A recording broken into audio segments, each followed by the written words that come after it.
eyes be like, oh. Welcome to CAIE Core. So let's get started with chemical energetics from the syllabus Chemistry 0620. So first of all, chemical energetics. Chemical energetics basically helps you understand how the temperature changes take place when a reaction is ongoing. Okay, so there are two types of reaction. There are two types of reaction: exothermic reaction and an endothermic reaction. Okay, exothermic reaction basically transfers energy to the surroundings and it leads to an increase in the temperature of the surroundings. Okay, so energy is gone from the reaction. As the reaction is taking place, energy is released to the surrounding and thus the temperature of the surrounding increases. Make sure you learn this definition really well because it is commonly asked, and including the examples. What are the examples? The examples are combustion. What is combustion? Combustion is when you burn your fuel. Okay, you burn your fuel in oxygen. Okay, you burn anything in oxygen, is going to release energy. Okay, and you can also feel it if you're burning something. If you're burning wood in air, you can feel the heat coming. You can feel the heat on your hands, right? Because it's transferring energy to the surroundings. Okay, and then there's oxidation, which is almost similar to combustion, as you can see. Then neutralization. Okay, neutralization is basically, if you have studied the acid base chapter, you will know neutralization is when an acid reacts with a base and water is formed as a product. Okay, and then we have the displacement reaction, and then respiration, and then freezing is also an example of a reaction that transfers energy to the surroundings. Okay, when you freeze your water, the energy is being transferred to the surroundings. Okay, and it's an exothermic reaction that is being taken place, okay, in your fridge. Then we have condensation. Okay, so these are all the examples of an exothermic reaction, and make sure you learn these examples and the definition because it is important from the examiner's point of view. Now moving on, next we have endothermic reaction.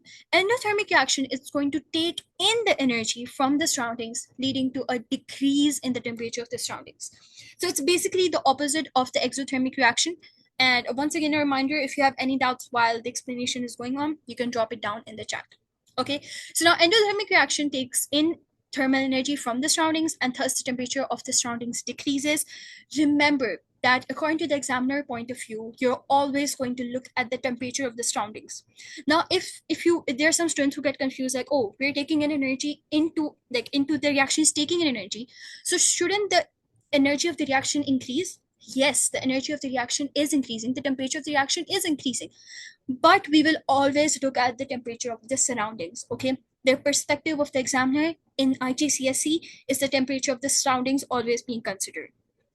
Okay, so I hope you got that point. It's always the surroundings. Okay, so when you take in thermal energy from the surroundings, the temperature of the surrounding decreases. Easy peasy. Okay, now what are the examples? The examples are literally the opposite of the exothermic actions. Photosynthesis, which is the opposite of respiration. If you're a bio student, you must be knowing that. And then thermal decomposition. Thermal decomposition is basically when you burn a product, okay, in air, and it breaks down into its components. Like, for example, if you know the thermal decomposition of calcium carbonate, okay, when you heat it, it's just a single product and it breaks down into calcium oxide and other products. Okay, so that's how it is. Thermal decomposition. Then we have cracking, which is a reaction in organic chemistry.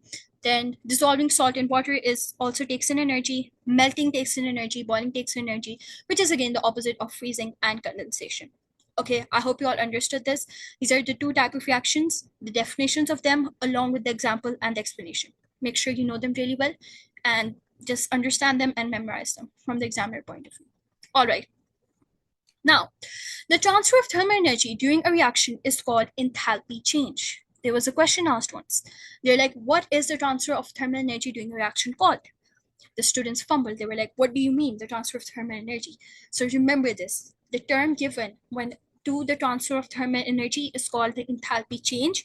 And also remember how it is represented. It is represented by delta H of the reaction. Okay, so remember this. The transfer of thermal energy during a reaction is called enthalpy change. Okay, very important from the examiner point of view. All right, everything mentioned in this note is very important, each and every line. Okay, make sure you study properly. All right, so the transfer of thermal energy during reaction is called the enthalpy change, delta H of the reaction. Delta H is negative for exothermic reactions and delta H is going to be positive for endothermic reactions. We will, further in this chapter, we will learn how to find the delta H, how to find the enthalpy change of a reaction, okay? And there you will realize that whenever you find the delta H of the reaction, if it is negative, it is an exothermic. If it is positive, you have to deduce that it is an endothermic reaction as it is taking in energy from the surroundings. Got it? If you all got it, give me a thumbs up. So we can proceed further. Okay, glad. I'm glad you all got it. Any doubts, you can send in the chat. Okay, now we will look at reaction pathway diagrams. Okay, till now I think it was really very easy. Reaction pathway diagrams are also, once again, very, very important. They will ask you to draw the reaction pathway diagrams. Make sure you know the labeling, okay? Make sure you're aware of the labeling of these reaction pathway diagrams, the x-axis, the y-axis. Basically, this is the x-axis and this is the y-axis. The labeling was once asked and students don't really pay attention to the labeling of these axes. So it was a confusing question for the students who don't pay attention to this. Okay, so make sure you know on the x-axis you represent the reaction progress of the reaction, and on the y-axis you represent the energy of the reaction taking place. Now there are different reaction pathway diagrams for both type of reaction. When you look at an exothermic reaction, this is how the reaction pathway diagram is going to look like. Okay, so over here carbon is reacting with oxygen to form carbon dioxide. Okay, so in this reaction pathway diagram, you can see this line is basically representing the reactants. Okay, they will ask you to label the reactants on the line, or they'll ask you draw the reaction pathway diagram for this entire reaction, 4 or 5 marks. So you should know how to draw it. First, you're going to draw a horizontal line where you're going to label the reactants. Okay, you're going to label your reactants carbon plus oxygen. Then it's going to go all the way downwards to your products, which are at the bottom. Okay, and the product, you will label what your product is, which is carbon dioxide. Okay, this reaction pathway diagram seems a little weird when you look at the start, but you'll slowly get it. Okay, so this reaction pathway diagram is representing you that it's showing you something, that reactants are at a higher energy level than the products. Why is that so? Because it is giving out its energy to the surroundings. So the products that are formed will have lesser energy than the reactants which were present initially. All right, now if you have to find how much energy has been released, that is enthalpy change, the transfer of thermal energy, you are going to draw a dotted line from your reactants and you're going to draw an arrow from the reactants down to the product. Okay, and this is called enthalpy change, which is delta H. Okay, and this delta H is negative delta H. Okay, it's going from positive to bottom. It is a negative delta H. Why is it negative? Because it is releasing energy to the surroundings. All right, now there's something called activation energy. Okay, there is something called activation energy. What is that? Let's take a closer look. Activation energy, represented by capital E, small a as a subscript, is the minimum energy that colliding particles must have to react. If the particles don't have this minimum energy, they will not be able to react. For example, it is given that for the reaction for carbon to react with oxygen, the energy is 50 kilojoule per mole. But the energy present in the reaction is only 20 kilojoule per mole. Is the reaction going to proceed? No, it is not going to proceed, because the activation energy of the reaction, that is the minimum energy that should be present in the colliding particles, is 50 kilojoule per mole. Okay, I hope you got that point. The activation energy, see how it is represented. Once again, there was a question asked where they asked what is the symbol for activation energy, and some students wrote it with a capital A as a subscript, which is wrong. Okay, you have to ensure that the A is a small letter. Okay, so activation energy is the minimum energy that colliding particles must have to react. This definition is also asked very commonly. Make sure you're aware of this definition. Okay, so going back to our reaction pathway diagram, how is the activation energy represented? It's from the reactants, okay, from the reactants line all the way to the hump. Okay, this arrow and this readings which you will get over here and over here, to subtract them, and what are you going to get? You're going to get your activation energy represented by capital E and small letter A as a subscript. What is activation energy again? It is the minimum energy that colliding particles must have to react. Okay, remember the definition of activation energy. Very important from examiner point of view. And remember, what is enthalpy change? Enthalpy change, as we saw earlier, it is the transfer of thermal energy during a reaction. Symbol to represent enthalpy change is delta H. All right, and also delta H is negative for exothermic, delta H is positive for endothermic. Now, did you all understand this reaction pathway diagram for exothermic reaction? Any doubts? If no, send a thumbs up. Excellent. Okay. Now moving on further. Okay, let's just quickly explain our reaction pathway diagram. Reactants are at a higher energy level than products, of course, because energy is being released to the surroundings. So products will have lesser energy, as you can see. So reactants are at a higher energy level than products. Try drawing a reaction pathway diagram. We will do it in the class as well.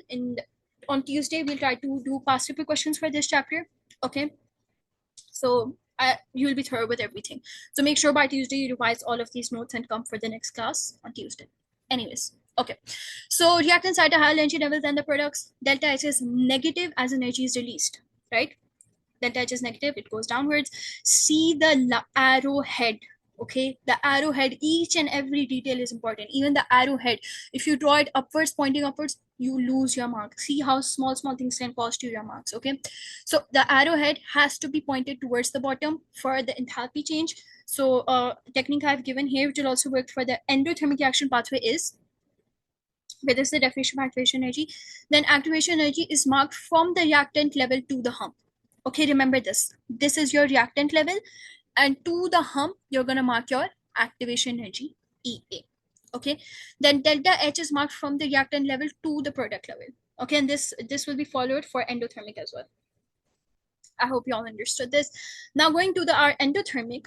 Endothermic is a reaction where nitrogen is reacting with oxygen to form nitrogen monoxide. All right. So in endothermic reaction, one thing which you can notice clearly over here, it is a mirror image of your exothermic reaction pathway diagram, right? And you can see that reactants are at a lower level than your products. Why is that so? Because it is taking an energy from the surroundings, right? It is taking an energy from the surroundings, causing a decrease in temperature of the surroundings. Thus, the products have a higher energy level. Okay, thus nitrogen monoxide is at a higher energy level than nitrogen and oxygen, which are the reactants. All right, so let's look at the explanation for this. Once again, make sure you know the labelings on the y and the x-axis. Make sure you know where the arrowhead is pointing. It's a little confusing if you have just come from, you've seen this for the first time. But see, first of all, delta reactants are at a lower energy level than the products, right? As I explained, why is that so? Because it is taking in energy, and products are at a high energy level because energy is being taken in, right? And delta H is positive as energy is being observed.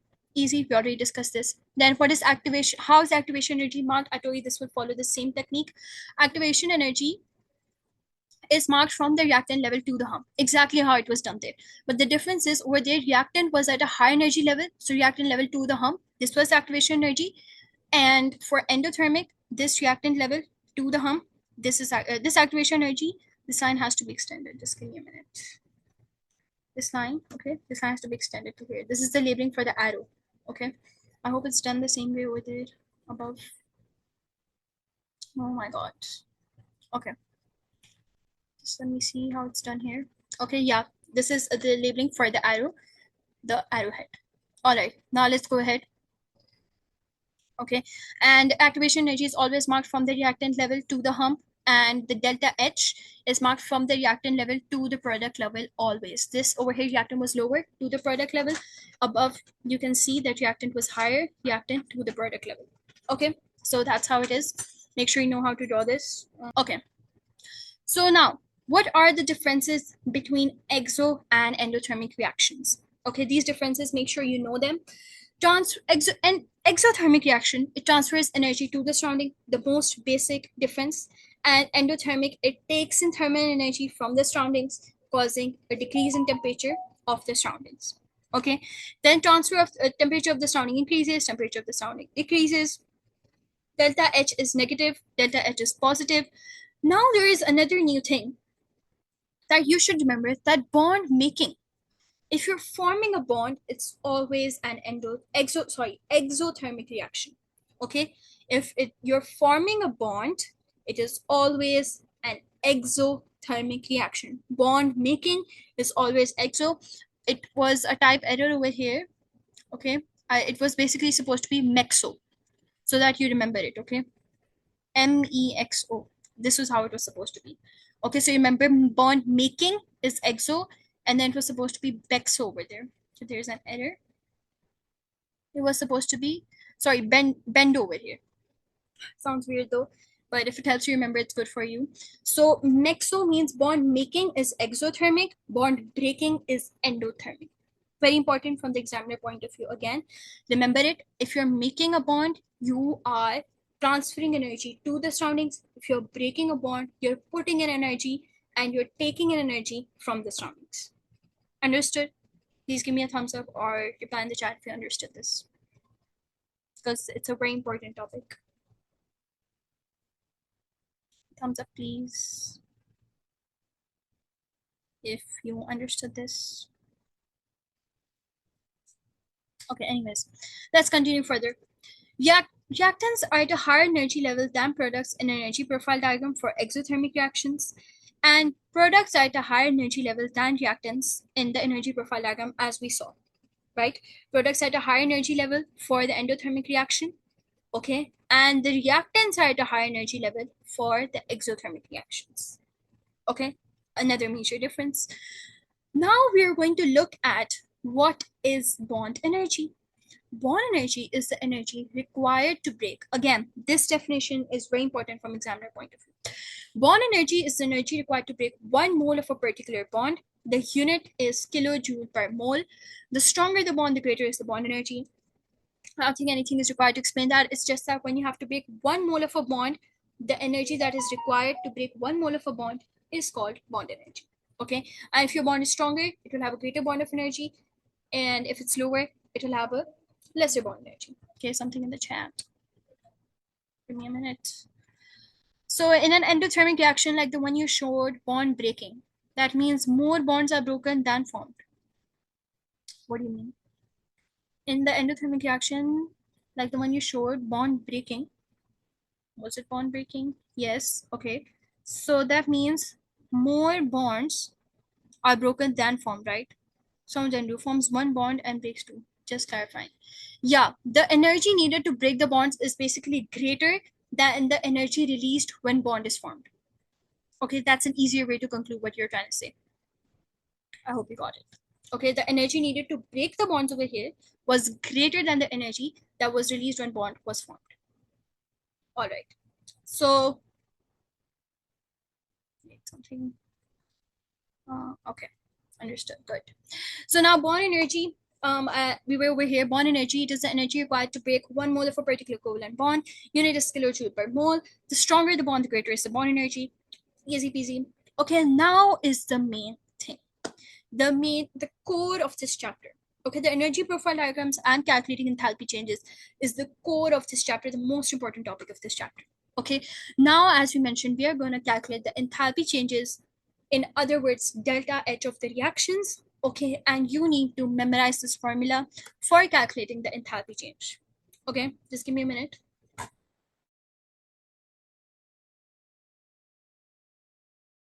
Okay, so what is the formula for calculating the enthalpy change of a reaction? It is delta H is equal to the energy required to break the bonds minus the energy released when bonds are formed. Okay, this is the formula we will be using, and if you're asked to state, this is the formula you will state when you have to find delta H of a reaction. All right, and another thing which is written in easier words is that you will say it is the total energy of reactants minus total energy of products. This is to make it easier for you, that we will always be doing the total energy of your reactants minus the total energy of your products, and we will be finding delta H. But the main formula for delta H is bond breaking minus bond forming. the energy needed to break the bond minus the energy released when bond is formed. Okay, I hope you understood this. And now if the overall heat energy is negative, the reaction is exothermic. As I mentioned before, if your delta H turns out to be negative, and then for a further question is asked, you calculated your delta H, you got it as negative, then a further question is asked, is your reaction exo or endo? If your delta H is negative, it is exo. You state that my reaction, this reaction given here, is exothermic because my delta H is negative. And if your delta H turns out to be positive, you will write my reaction is endothermic because my delta H is positive. Okay, this is heat energy. Edit over here. Okay. So I hope you understood this. Make sure to memorize that delta H is negative for exo, delta H is positive for endo. This is the formula to find delta H. Now we will be using this formula further in a few past paper questions that we are going to solve. Okay, I want you to interact in the class so that you can give me your answers. Okay, so this question, just let me grab my calculator. Okay, this question I will solve for you. Okay, you can try to solve it, but it's going to be difficult for you if you're new to this chapter. Okay, if you're new to this chapter. Okay, so let's solve this. The first part of this question, I mean, it's kind of crazy that it's just 3 marks though. Okay, it's just 3 marks, first, second, and the third part, and just 3 marks. All right, so let's see. What is the total energy needed to break the bonds in C2H4 and Cl2? Okay, first I started the question.